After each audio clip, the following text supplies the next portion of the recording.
JP सारा गोल बावे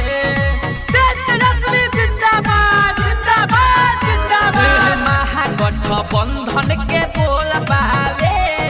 JDU BJP सारा गोल बावे नीतीश चाचा रहबो नहीं अब केनियो के हो नीतीश चाचा रहबो नहीं अब की केनियो के हो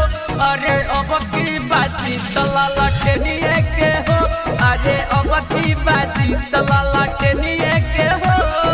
कितने दिन बीतो तालल के छाप जीतोता भाई जीतोता लड़के छाप जीतोता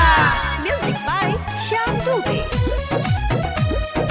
जगदम्बा रिकॉर्डिंग स्टूडियो तितिरा बाजार कहबा गलती देखो अपनों में हो अपना सोची हा तू सपनों में हो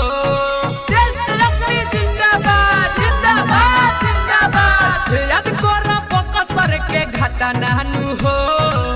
लाजो से छोड़ दो तू पटा नानू हो सारा कट गइल वोट तहरे नियो के हो सारा कट गइल वोट तहरे नियो के हो अरे अब की बाजी तला लटनिए के हो सुना अब की बाजी तला लटनिए के हो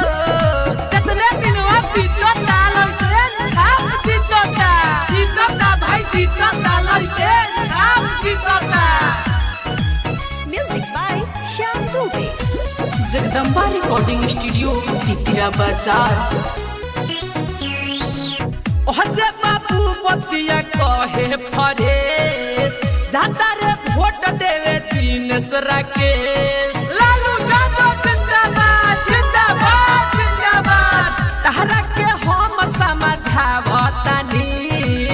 इज्जत बचाला बैठावतानी हसमत देखिए कर पेनिया के हो हसमत देखिए कर पेनिया के हो अरे अब की बाजी तला लटनिया के हो सुना अब की बाजी तला लटनिया